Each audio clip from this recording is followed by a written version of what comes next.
What's good, y'all? It's the Demouchets REACT, and we're back with another video. Who we got today, C? Today we're back with another American reaction. So excited about this video. If you're new to us And we're new to you, make sure you scroll down, hit that subscribe button, and turn on the post notification bell because we're on the road to 200K. And we cannot get there without you guys, alright? Join the family. Without further ado, let's get into the video. Let's get it.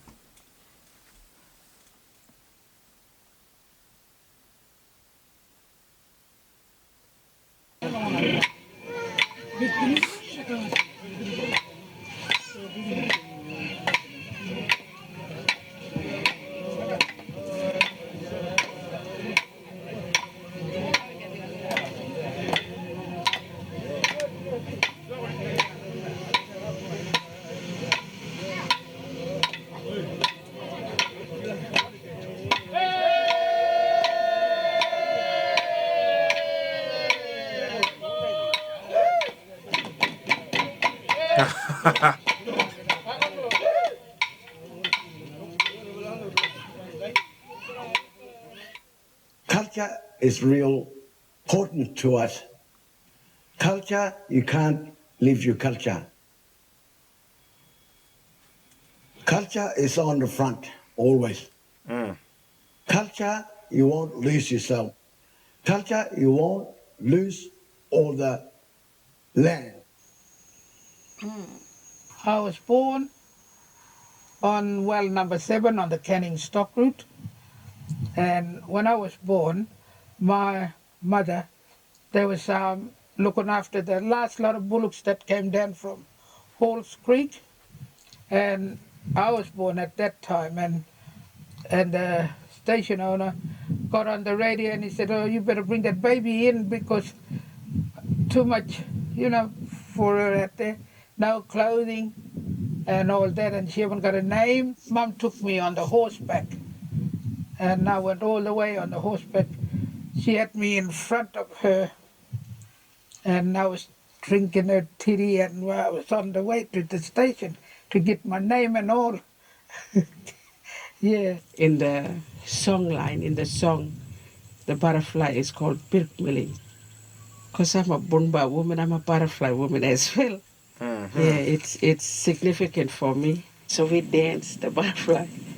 Yeah, that is very significant to the Rambaranga people, my tribe.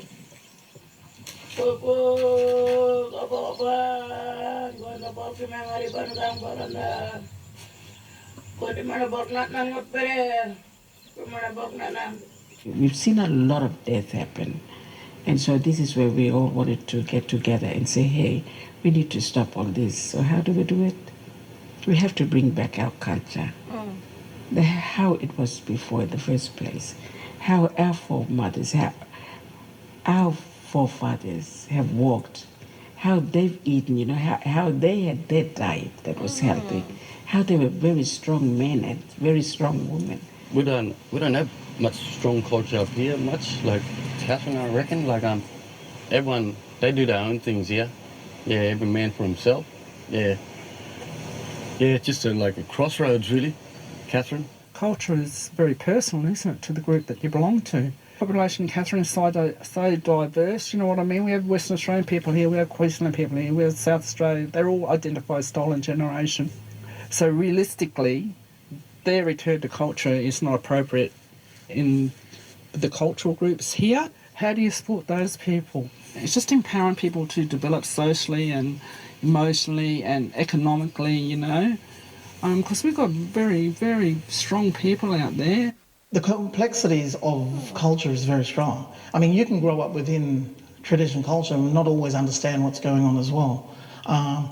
But to learn it is a strong thing because that is your identity. You become empowered, you become proud, and you become knowledgeable about who you are. Yeah, we say that a lot. Yes, definitely. There's power in knowing who you are. Yeah. I love how one of the ladies said that the solution to, the young people losing their way is to reconnect to their culture and bring that back. Exactly. We have said that time and time again on the channel, especially from where we're from. Our state get a bad rep when it comes to incarceration and education. Yeah. And the way that we can combat that is to get them involved in their culture. Just like we heard a song on the radio today, and the line of the song said something about the dudes are staying out the way because they're in gaming now. Yeah. That's that's the evolution of work, right? Mm-hmm. If we tap into our culture and we're so occupied with relearning our languages, relearning our food ways, our activities, all of these things that's a part of our different cultures, we won't have time for all the other stuff, right? Exactly. We'll be 1000%. building each other up. Right. It's definitely a reset button that a lot of people don't think is going to happen in their life. But once you start to reset and start to move yourself back towards the things of nature that you were called to be and your forefathers were once doing in life, then you start to see life differently, right? Yeah. But like he's saying, it's hard because how everything is being operated and ran today is so easy and accessible to get involved in that you don't really think to look over your shoulder and say, hold on. Once upon a time we was doing this. Right. What happened to that and why did that change? And now they just wash your hands with it and nobody want to really dive, back into it.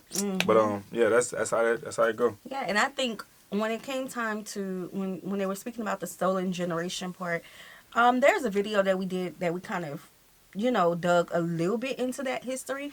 So if y'all want to go check that out, go check it out. But I think as Americans in 2024, we can sympathize with that. A lot of people, even us in some ways, we are Americanized to where we do our own thing. We don't, we may do, like us in our culture, we have cookouts, we the line dances, the way we speak, all of that is a part of our culture. But there's some things like, I don't know, like the how we go get food. Yeah. That's an American way of going get food. How we, what's something else? I can't think of anything on the top of my head, but we're all just so Americanized. Now that is big. That's big. We need to tap back into those old ways. The good parts, not the bad parts, okay? Not the bad ideologies either, all right? The good parts, but we do need to tap back into some of those old ways. Yeah, and I don't think everybody here is like that. You got to make that, because it's not a blanket statement. But I do feel like the world look at us like that. Yeah, that's what I'm getting to. The world look at us in America Americanized. and think that this is all we know, and we do believe that we're the best of the best. But there's always opportunities and people doing great things around the world on a regular basis. You know what I'm saying? People who are tapped in 1000% with their culture, and they are still doing it in the ways that can, make sense for both times, because history can repeat itself in a way, but you can always advance it in a way to where people can still move in a way that makes sense. You're not you don't look too out of touch, Right. But yeah, I think that's just a choice thing for people to actually do if they want to stay involved 1000% or still move where they have to go to school. And like some people actually do, they will come back and then help build up like that in their culture. Yeah. This is a example of being Americanized, right? In our culture, Louisiana culture, we cook with cast iron pots and Magnalite pots. Why I'm cooking with the Walmart pots? It look good. Pots that are sold at Walmart. Why am I not cooking with the pots that have been passed down? Because no. That's a good thing. No, because we see how times have moved and we are more involved in what is now accessible. I want the We don't look over our shoulders and say what where mama and daddy or granny and grandfather or their mama and daddy was cooking with back in the day. You know what I'm saying? A huge cast iron pan, you put all that nice turkey neck, chicken, all that stuff up in there and just let it sit for hours of the day. You know what I'm saying? We're going to Walmart and getting the nice pretty colors. Right. And the pots that our grandparents and people use, that's some good pots. Oh, it's ancestral. It don't have the pretty designs and all that the Walmart pots and dang it, what's the store? What's the store? What's the store called? I forgot the store name. Okay, but the other stores have. No, right up. It's a plain pot. But it holds heat well. It cooks good. But if you was to get the new pots and you still, tap into your culture, you can still cook in the way how we used to do it. We still cook our day. food. You know what I'm saying? Right. You're just cooking in a different pot, Right. But, the non-stick pot at the It Walmart just hit different ain't for good a while. Yeah, after that. compared to our When it starts smoking at the bottom because no heat and no air is fluctuating through there. So you got to start scrub. You ain't gonna never sit down with those type of pots. But that's an example of what I mean. My grandchildren need to learn more bush life, culture, and looking after their country. Yan kumunan palanganya. You for me and my family, I like to go out and live on the country instead being in town. Too much drink, that's what taking all our people away from their country, you know. Hi, I'm Marcia Ashwin. I'm originally come from here, Walloona. I used to be a big alcoholic years ago. Just drink. I was been out of jail. And I'm an artist at the Aboriginal Art Centre. So I did up paintings and doing artwork. It stopped me from going to the local pub to drink, and it's very good. It keeps me out of trouble. It just makes me earn a few more money for food and that. For me, it's like painting is like a healer for me. You feel when you do your painting and country and story, there's this amazing spring that comes inside of us because you're going back, walking in country again.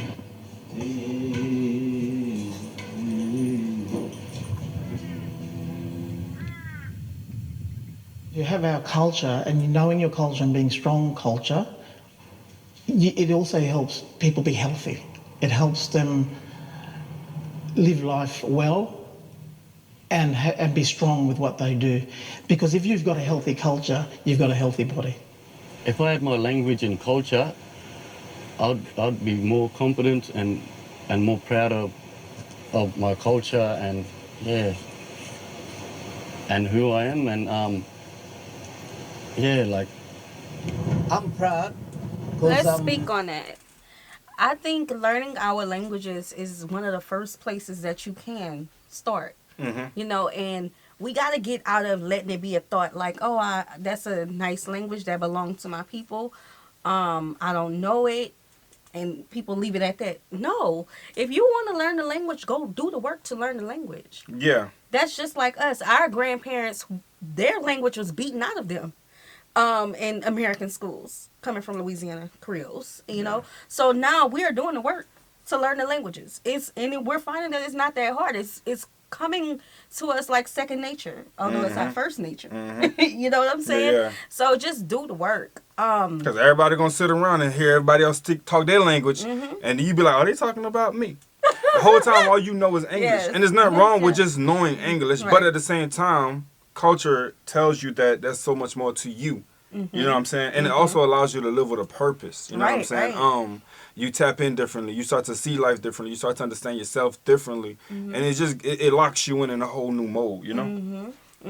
And knowing that our language is a dying language here in the United States, that pushed us to want to learn it even more so that we can be one of those people who can, I don't want to say spearhead, but one of those people who can pass this language on to our children. It makes sense. Everybody else do it. Exactly. Everybody else is speaking more than one languages. If not so, they're speaking their main language. And then when they know, like, a predominant language is English, they're going to have to learn that as well. Right. But in most farms, like, people are speaking their language. Right. But us. Exactly. And it's crazy because when you tell people like us that, hey, you know, it's cool to want to learn your language all over again, they look at it and be like, for what? Right. But Well, yet you will go around other people who could talk two different languages, and you the oddball, and you sitting there like, I know I might want to learn that. Right. What? Right. What? I'm confused behind that concept. I'm Right. confused behind that. And what's interesting, when I was doing some of the research on our language, in a comment section of a YouTube video of someone speaking our language, well, two people speaking our language, it was a Haitian Creole who was underneath it. Shout out. And a French person. Yeah. I don't think that's correct. Yeah, French person who was underneath it, and they were saying, "Wow, I can understand this because it's a French Creole-based language." And another thing he mentioned, and the young lady as well, they was talking about how the art it helped them stay out of trouble. Yes. And I feel like it's just a healing thing. Like when you tap, it could be dancing, drawing, gaming. It could be anything. Something that just allows you to tap back into a piece of you that just allows that you feel peace come with all of this. You know? And it came from your people. That's Definitely. how I feel in my art, and especially when I'm cooking. Like I feel my family. I feel our ancestors. I feel them when I'm cooking these recipes, the same recipes that they have been eating all these years. Right. And just to bring closure to people who don't understand what this is or what we're talking about, it's like listening to a song that takes you to a place. Yeah. Instantly, whether you're Yes, showering, instantly. whether you're cooking, or whether it makes you remember of a person who had passed away in your life. That closure it brings, you know what I'm saying? So it's very similar to that, but we're talking about with something that you can do with hands, like when it comes to crafts, dancing, anything like that, or cooking, like Wifey said. So yeah, it's basically that relationship that you want to continue to kind of create, you know? Yeah. Yeah. Yolngu, staying in Yolngu area, living it with Yolngu, in Yolngu areas, Yolngu land. Out of that, I'll take my identity and my knowledge. Wherever I go, I can still be a Yolngu and carry my culture and show to the world. It's like family. Like when you go back, you have to go back and see your family and live with your family. Of Because course. homeland is where you belong. Because our foundation and identity is back at home. You can't leave homeland. If you leave homeland, you've lost. Wow. See, because we come from spiritual people and we nourish ourselves with family from past time to today to future time. When you go there, you know, you're feeling of that country. Sometimes during the night you get that cold wind feeling come to you, and might be the spirit of your own people, ancestors come, and you get that nice cool feeling, and you feel at home. Must be your Jamu grandfather come, must be Nana. Oh, you're right. We say Make that you all the feel at time. home. You got your right to stay in the place. Well, number 6, 7, and Katera and all them places, I feel really at home. That's where my heart is always. Oh, that's beautiful. All right, man, we're going to stop it right there, man. Make sure you guys put in the comment section your thoughts on this one. This is pretty good. I liked this. Yeah, I love that end quote that practicing culture improves well-being. That is so true. Did I fast forward the quote? It was at Did the I end. kind of... It's at the end. Look, you can see it. Oh, all right. I just want to make sure everybody else saw it, too, because I kind of just went ahead. I thought it was like another disclaimer. Yeah, I believe that wholeheartedly. Y'all see how we speak about our culture all the time. We're not just speaking about American culture, but we make sure to speak specifically about our culture, whether it's our broad African American culture or our Louisiana heritage. Yeah. All right, Yeah. y'all. Oh, and I'm gonna add this one little thing. I think at the end of the day, it helps with foundation. Oh, Man, yeah. just get your foundation straight, and you will stand on 10 toes with your head high and be ready to be about whatever because of what you know. Your identity. Yeah, it's big stuff. It's important. Yeah. All right, y'all. We hope you guys enjoyed this video with us. Be sure to subscribe. We'll see you soon. Peace.